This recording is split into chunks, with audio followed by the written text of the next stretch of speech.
अल्हम्दुलिल्लाहि वहदा वस्सलातु वस्सलामु अला मन ला नबिय्य बअदा। अम्मा बाद फ़अऊज़ु बिल्लाहि स्समीइल अलीम मिनश शैतानिर रजीम मिन हम्ज़िहि व नफ़्ख़िहि व नफ़्सिहि। बिस्मिल्लाहिर रहमानिर रहीम।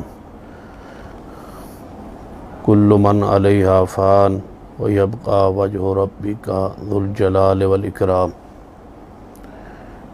यकीनन आज पूरे पाकिस्तान के आलो सुन्नत के लिए बिलउमूम और मसलक अहले हदीस के लिए बिलखुसूस इंतहाई गम और दुख की ख़बर है कि हमारे प्यारे ख़तीब एशिया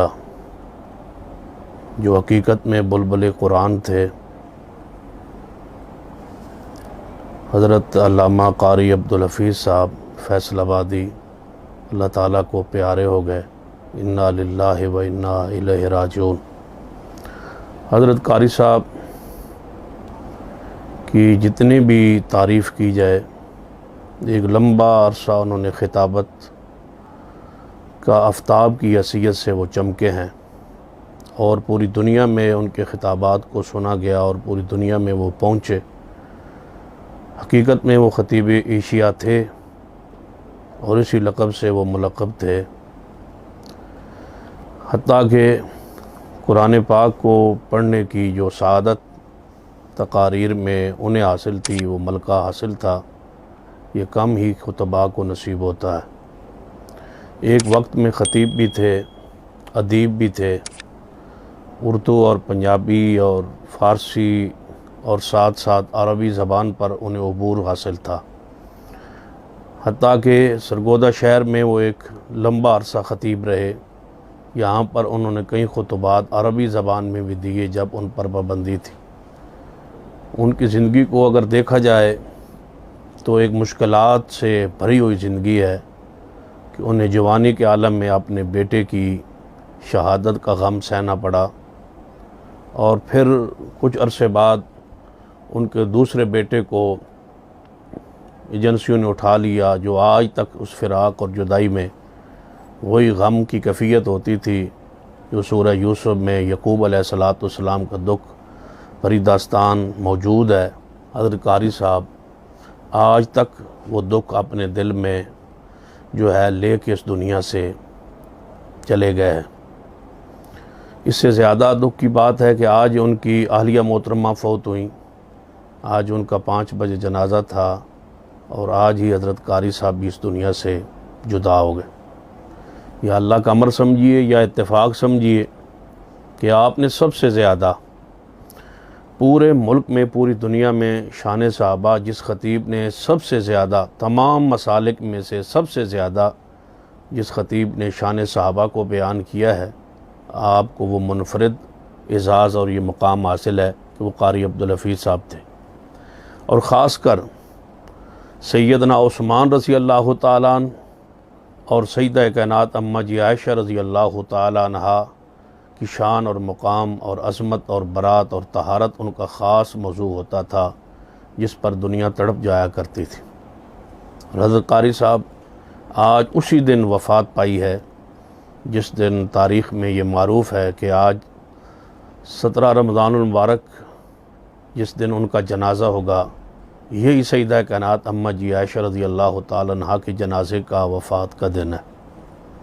और फिर जुमे का दिन भी है जिसके बारे में हदीस है सुनन नसाई वग़ैरह में कि जो मोमिन जुमे को फ़ौत होता है या जुमे की रात को फ़ौत होता है, अल्लाह ताला उसको कब्र के अज़ाब से महफूज फरमाता है। क़ारी अब्दुल हफ़ीज़ साहब एक शायर भी थे। आपने अरबी ज़बान में रसूलुल्लाह सल्लल्लाहु अलैहि वसल्लम की शान में कलाम लिखा, उर्दू ज़बान में नबी अलैहिस्सलाम की शान पर बहुत कुछ लिखा और पढ़ा, और इसी तरह शान सहाबा पर उन्होंने बहुत कुछ कहा और पढ़ा और लिखा उन्होंने। ये उनका मुनफरिद एज़ाज़ था और मुकाम था। अल्लाह ताला उन्हें अपने जवार रहमत में जगह अता फ़रमाए, उनके जन्नत में दर्जात बुलंद फ़रमाए। अब मैं पूरी जमात से गुजारिश करना चाहूँगा कि हर वो अहले हदीस आज पूरे पंजाब में, मुल्क में जहाँ भी मौजूद है, उस पर कर्ज़ है उस पर हक़ है कि हज़रत कारी अब्दुल हफीज़ साहब के जनाज़े में जो कल 5 बजे फैसलाबाद में रखा गया है, उनकी आबाई मस्जिद, उनकी जो वहाँ खिताबत थी, सारी ज़िंदगी जहाँ उन्होंने एक लंबा अरसा गुजारा है, शेख कॉलोनी में जामा मस्जिद मोहम्मदी में उनका जनाज़ा रखा गया है आज शाम 5 बजे। मेरी राय थी, मेरी अहबाब जमात को, वहाँ की जो मुंतज़मीन है उनसे, कि अगर खुली जगह पर जनाज़ा रखा जाता तो इस कोरोना की वबा में भी और दीगर जगह के लिहाज से वो जगह तंग पड़ेगी। किसी खुली जगह पर जनाज़ा उनका धोबी घाट में या किसी और खुले मैदान में रखा जाता तो बेहतर था। लेकिन हम तस्लीम करते हैं मकामी जमात के क़ियादत जो है वो बेहतर समझती है, जहाँ उन्होंने फ़ैसला किया है तो हम बग़ैर उसके इत्तेफाक के और तो कोई सूरत नहीं हो सकती। बहरहाल मशवरा है, जगह आप भी तब्दील हो सकती है। वक्त तय है, जुमे वाले दिन असर की नमाज के बाद 5 बजे जनाज़ा आपका रखा गया है। मैं गुजारिश करूँगा पूरी जमात से, ख़ासकर फैसलाबाद के शहरियों से और फैसलाबाद के गिरदो निवार रहने वाले आलुल हदीस से, कि आज कारी अब्दुल हफीज़ जो हर जनाजे में पहुंचा करते थे, हर ख़तीब हर बड़े बुज़ुर्ग के जनाजे में पहुंचा करते थे और मेहमान नवाज़ी का हक़ अदा किया करते थे, उनसे ज़्यादा मैंने खुतबा में कोई मेहमान नवाज नहीं देखा, और ना ही उनके वो खसाइल और ख़ूबियाँ जो उनमें मौजूद थीं आज के खुतबा में वो बहुत कम ऐसी ख़ूबियाँ जो हैं उनकी मौजूद होती है। आपकी खुश अखलाक़ी, आपकी खुश जो है लिबास, हर लिहाज से एक नुमायाँ शख्सियत थे। लिबास के लिहाज से, वो गुफ्तगू के लिहाज से, निजी महफ़िल के लिहाज से, सफ़र के लिहाज से, तो मेरा बचपन से उनका एक ख़ास उनके साथ ताल्लुक़ है, मोहब्बत है। जब हम मदारस में गए ही नहीं थे पढ़ने के लिए, उस वक्त से मैं उनका फ़ाइन हूँ, उनसे मोहब्बत करता हूँ, उनसे प्यार करता हूँ, उनकी खिताबत से मुतासर रहा हूँ। फिर अपनी ज़िंदगी में भी मैंने उनसे हमेशा मोहब्बत अक़ीदत का इज़हार किया है। अगर हकीकत में समझें तो जिस तरह मैं अपने वालिद मोहतरम का एहतराम करता हूँ, उसी तरह उनका भी एहतराम किया करता था। उनकी खिदमत के लिए हर वक्त जो है वो तैयार रहता था। बहरहाल आज मुझे यकीनन एक बहुत गम और दुख पहुँचा है उनकी वफ़ात से। जैसे मेरा कमर समझता हूँ कि खाली हो गई है। वो ख़तीब जो मुझसे ज़्यादा मोहब्बत और प्यार करते थे, आज वो इस दुनिया में नहीं रहे। जिनसे ताल्लुक़ पर मैं फ़ख्र किया करता था और जमाती अहबाब को भी कहा करता था कि उनके साथ ताल्लुक़ रखा करें, मोहब्बत किया करें, उनकी खिदमत किया करें। बहरहाल अम्बिया मासूम होते हैं, इंसान से ख़ता गलती तो हो ही सकती है। अल्लाह ताला उनकी बशरी लक्ष्यों को माफ़ करे और उनकी दीनी खिदमात को कबूल फ़रमाए। कल हमने उनका हक़ अदा करना है आखिरी जनाजे का। उन्होंने सारी ज़िंदगी मसलक के लिए, जमात के लिए, सहाबा किराम की अज़मत शान के लिए गुजार दी है।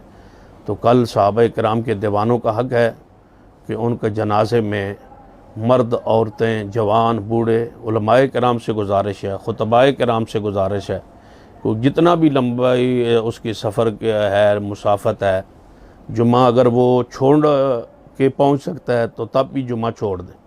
मेरा ये यकीन था कि अगर जुमे के बाद उनका फ़ौरी जनाज़ा होता तो मैं उनकी मस्जिद में जुमा पढ़ता, जाके जुमा न पढ़ाता।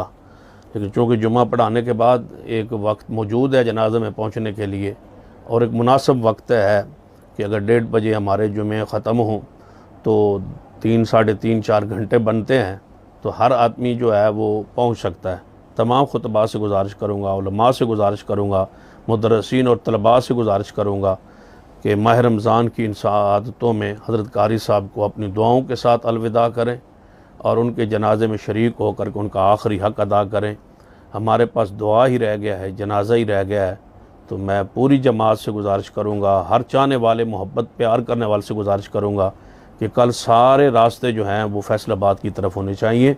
अपनी तमाम तर मसरूफियात को बाला ताक़ रख के हज़रत कारी साहब के जनाजे में शरीक हूँ। ऐसे जनाजे जो हैं वो देखने वाले होते हैं, ऐसे जनाजे रूहानी होते हैं, ऐसे जनाजे जो हैं वो दीन के साथ मोहब्बत और दीन के साथ मोहब्बत करने वाले जो गुज़र जाते हैं, उनके जनाजे लोगों के रुख बदल देते हैं, ज़िंदगियाँ बदल देते हैं। अल्लाह मुझे और आपको तौफ़ीक अता फ़रमाए। पूरी जमात से दरख्वास्त के साथ एक दफ़ा फिर कि आप कल के जनाजे में ज़रूर शिरकत फ़रमाएँ, हज़रत कारी साहब की मैयत को कंधा दें और उनको अपनी दुआओं के साथ इस दुनिया से रुखसत करे। अल्लाह ताला मुझे और आपको तौफीक अता फ़रमाए। अक़ूलु क़ौली हाज़ा वस्तग़फ़िरुल्लाह ली व लकुम व लिसाइरिल मुस्लिमीन व आख़िरु दावाना अनिल हम्दुलिल्लाहि रब्बिल आलमीन।